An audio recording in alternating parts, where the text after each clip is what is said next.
This is the Dover Download Podcast. My name is Christopher Parker, and for the past 25 years, I've had the pleasure of working with, learning from, and talking to a variety of volunteer, staff, and community members. This podcast explores conversations, activities, and a variety of policies and programs which exist here in Dover to improve the community in one way or another.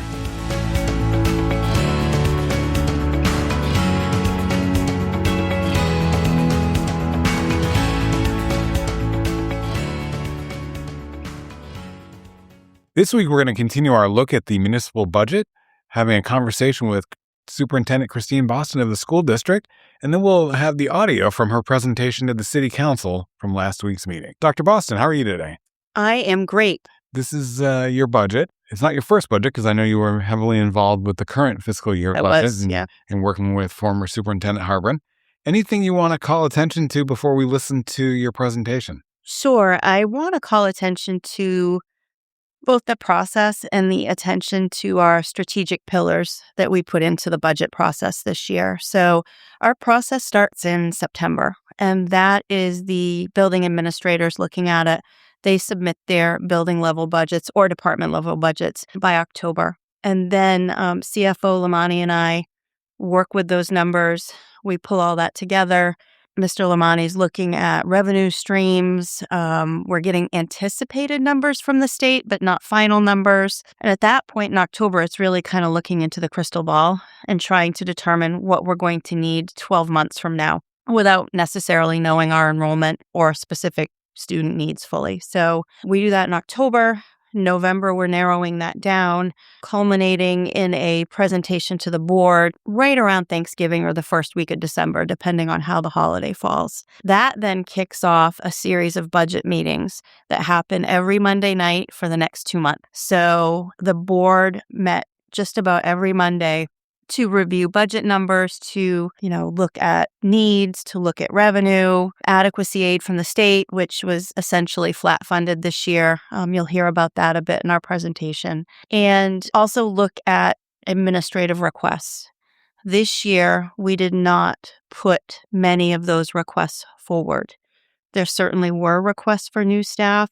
We only put requests forward that were legally obligated or we needed to move out of grants due to funding. So you'll hear about 3 positions in particular, a social studies position at the high school and a counseling position at Dover Adult Learning. In particular, it's of note. The social studies spot is required because there's now an extra credit of social studies required for high school kids. So we need somebody to teach those. And then the adult counselor is due directly to a reduction in federal funding for their programs and state funding. So they can't continue to absorb that. So we're looking to assist that program because that program's a huge benefit to the district. Absolutely. It's to the community. Absolutely. It's a gem in the community, and we want to keep that going. All right. Well, let's listen to your presentation, and then we'll circle back. So first, I'm Christine Boston. I am the superintendent of schools for the Dover School District. Almost said assistant superintendent. Habit. I want to orient you to how we approach this budget cycle. We fully understand the financial constraints of the city. We fully understand the financial constraints of homeowners in the city and taxpayers. We looked at our budget, and I instructed the administrators when we started in September of this year that they were to bring forward what was necessary to move forward with our strategic plan. You will not hear about new programs. You will not hear, generally speaking, about new positions. The only positions we are asking for are ones that are actually required under changes in the law to the curriculum we deliver. 2 years ago, we started on a process to develop a new strategic plan. Our former strategic plan had expired, and we engaged the community in that process. So there were a number of data points, both quantitative and qualitative. There were forums, there were feedback sessions with both community groups, community members, staff members, families about what they felt that the schools in Dover should focus on for the next 5 years. What came out of those meetings was there was a strong consensus. There was actually agreement between all the stakeholder groups that we met with that we should focus on 5 specific categories. One being academic knowledge, well-being, equity and inclusion, fostering an innovative environment for continuous improvement, and then a team approach. So that is what we focused on our strategic pillars. You will see in our board presentations on a regular rotation, we now report out on this data. So we report out on academics 4 times a year. Well-being, we have a survey we do once a year. We have an equity plan. We report out on that in June. Continuous improvement, we report out on once a year. And then the team approach, we report out on once per year. We do that on a regular, predictable cycle. And we post all of that information and all of that data on our website under our accountability tab so that you can see it, community members can see it, parents can see it, so that we can be transparent with not only where is our budget going, but how are we doing against our metrics that we've set for ourselves. So I'm going to ask Mr. Limanni to talk about our major revenue increases and decreases, as well as changes in expenses for our fiscal 27 budget.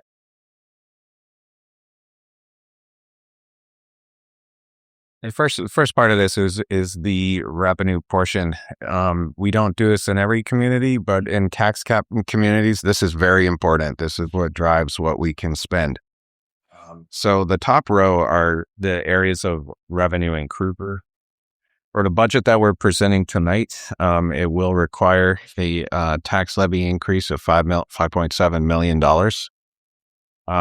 Things we don't have control over, we are seeing, fortunately, an increase in special ed aid and Medicaid. We're also seeing increases this is transfers from our capital reserves. So these are funds we have already, but it's important to note it because it's also offsetting a substantial capital expense, which we'll talk about later. And we did see an increase in adequacy aid. As we move to the second row and we look at the decreases, we're not seeing an increase in the statewide education tax. So when we talk about what we're making up in local taxes, property taxes, it's the deficit that we get from these two items. We're also seeing a decrease in our tuition. Our largest tuition clients, Nottingham and Barrington school districts, we're graduating really large senior classes this year. The incoming freshmen are lower numbers. It's unfortunate. They've had school choice embedded in their contracts for quite a while. So based on the student counts we've got, we do expect to see a pretty substantial drop in what we have had in the prior year for tuition. All in all, the budget that we're presenting is just under 7%, 6.77%. This we're requiring, if you look at adequacy aid, the statewide education tax, and our local tax, that's a 7.17% in taxes.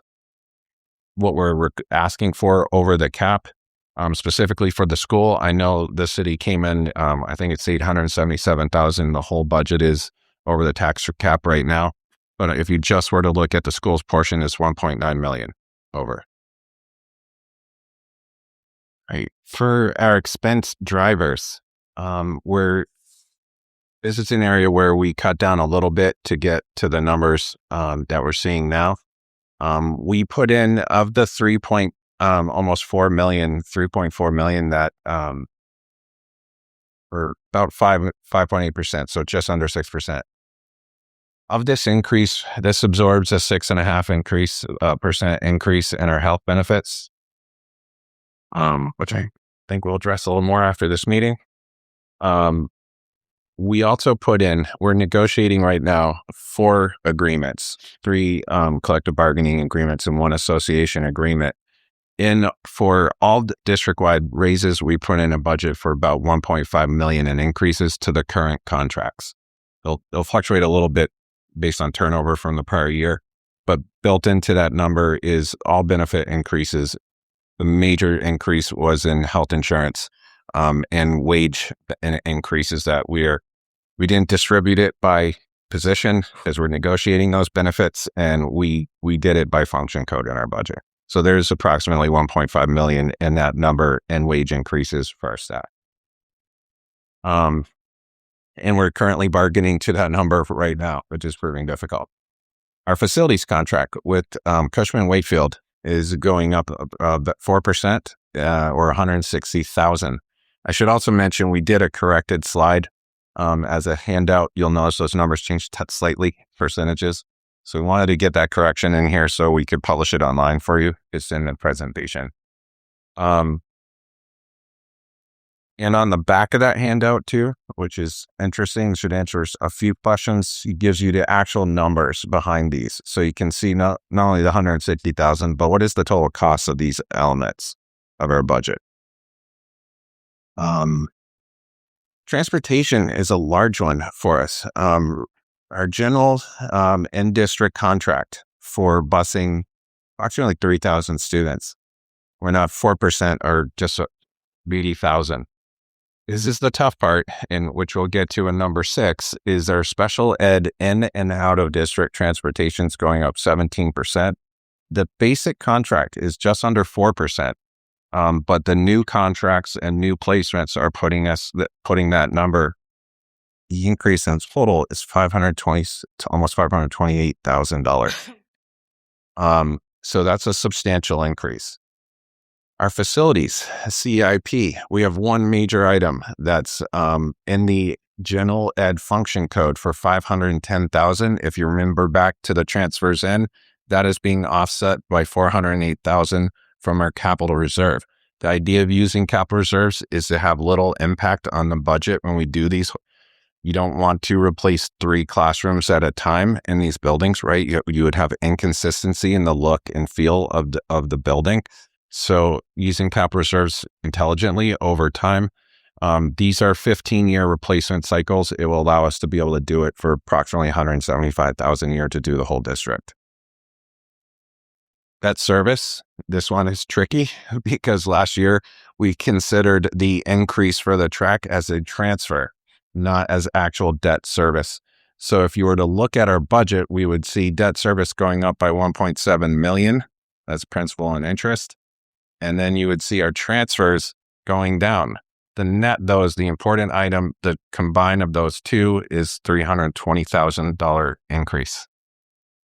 Everybody get that? It's just how we did it. And again, that was smart because we wanted to have lower budget impact in the year, but we weren't actually borrowing the money last year. And that includes $570,000 in transfers out to our capital reserve. So this is actually net budget decrease if you consider we're putting money back into our reserves. Does that make sense? So that's a little bit more complicated. And then finally, this is a large number, and this is a trend you're seeing not just unique to Dover, but statewide, as it's more and more difficult to find services for the students that we're working with, for special ed services, students with individual education plans, occupational therapists, physical therapists, behavioral services, and psychological services for our students. This has increased by over $1 million, and this does not include wages and benefits. Wages and benefits are in number 1. So these would be all the other services, supplies, equipment, contracted services, or these specifically tuition placements, etc. Okay, so these are, if you add them all up, it's just over $6 million. This is the difference in our budget. So if you want, we have all this in over 1,000 accounts, but all in all, these are the drivers of all of our expense-related increases. And on the back of the form, we can see the totals of the budget summarized. Staffing-wise and expense-wise, if you look at the graphic in front of you, the bright blue portion of the circle is wages and benefits. But I want you to combine with that the orange piece, that 23%, because that's actually contract services. So we are essentially over 70% a human endeavor with staffing. Within that, we do look at efficiencies. If we can bring things in-house, and I'm going to talk about a position a little later on that we're trying to bring in-house because it would save us money from purchasing contract services, which are very expensive. The other thing we're looking at, which we did not bring forward this year, is doing some of our own elementary special ed programming in-house as opposed to sending students out of district. That would save us funding, some funding on buses, transportation. It would also mean kids could go to school in a closer to their neighborhood school with typical peers available, which is not available when you move to an out-of-district placement. So we're looking at pieces like that. We're also pretty fortunate. Dover is a good-sized district, so we do have some economy of scale. When we bring in a physical therapist or an occupational therapist, they have a full caseload to service, not just one or two children. But bringing that type of programming in-house is something we're always looking at. The challenge that we have is building the bridge to it. You can't automatically bring students back. The program has to be ready for them.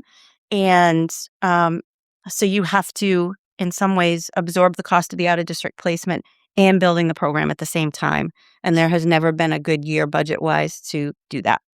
But that type of programming I see as a win-win. It's good for the kid and it's good for us.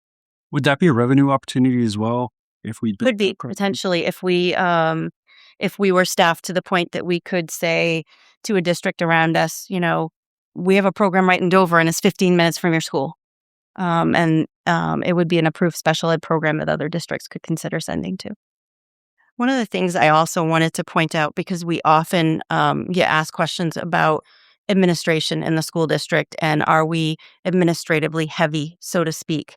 And the answer to that is no. So we have about 70% of our administrators are actually school-based and student-facing.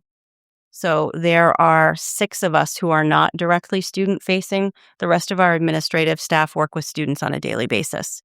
But I wanted to just highlight this because we often get asked, how many administrators do you have? Are you administratively heavy? How much of your wages and benefits are going to administration? A portion of this is also special ed administration because you have to supervise those programs and supervise those IEPs being delivered. When I first started as the special ed director in the district, I was the only special ed administrator for 700 kids. That leads to a bit of a supervision challenge. So we do have more special ed administration now. We've added that through the years. Your special ed administration, though, is funded through a grant. It's not funded through your local budget. So you will not see that as part of your budget numbers. New position recommendations for this year. There are really 3.2. Dover High School, we are looking for a full-time equivalent social studies teacher. This is directly correlated to a change in the education rules. They're called the Ed 306s. Those are the rules that govern the minimum standards for public school approval. They have added an additional credit of social studies for each student by the time of graduation. So while the overall credit requirement for kids hasn't grown, it's been reduced by one elective and they've added a social studies requirement. So we need somebody to teach that additional credit so that we have enough seats each year for students to gain their credits to graduate on time. We are also looking to absorb the Dover Adult Education Counseling position. This is an existing position. It has been traditionally covered by DALK's budget. However, they have had a major reduction in federal funds, which leads to a reduction in the state matching funds, and they can no longer absorb this. So we are looking to support that program. Program's a huge benefit to the district. It's a huge benefit to getting students who are not successful in a traditional high school to getting their equivalency degree or to finishing their adult diploma. Another position we're seeking to add is a full-time school psychologist. This would replace a contract service position. So it would actually save the district about $20,000 if we brought that position in-house. Right now, we're using 2 or 3 contract service providers to kind of cobble that together. This person actually serves our students in our out-of-district programs or private schools. Even though the district is not responsible for providing a free, appropriate public education in a private school, we are responsible for child find, which means we must evaluate students suspected as having a disability at St. Thomas, St. Mary's, PCA, anyone in Dover in a nonprofit private school. We are obligated to do that.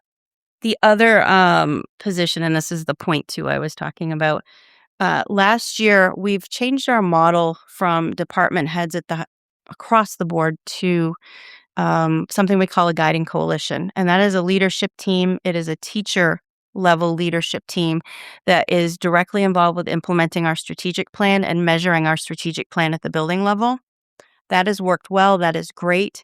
At the high school, however, there are specific departmental functions that we lost when we lost the AC positions that we need back. Things like, as you can imagine, in a high school with high school level lab classes, the ordering of specimens, things like that, somebody needs to do that. And it doesn't, you need somebody with content knowledge to be able to do that. You don't necessarily want, and I'm not speaking ill of Mr. Driscoll, but when I was principal, you didn't want me with a social studies background ordering the lab specimens. That just was not a good match. So we're asking for those positions back, and that's roughly $15,000. It's a stipend on top of an existing teacher position, so it's not a full position. So as I said before, we looked at maintaining our strategic pillars and our SMART goal progress when we looked at how to make these decisions.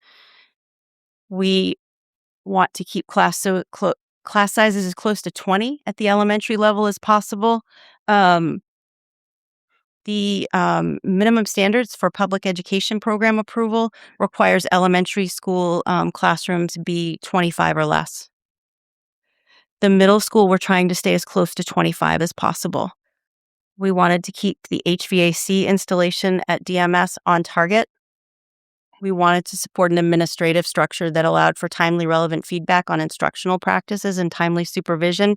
That feedback and support around best practices and instruction is what is going to move the needle academically for us, or one of the things.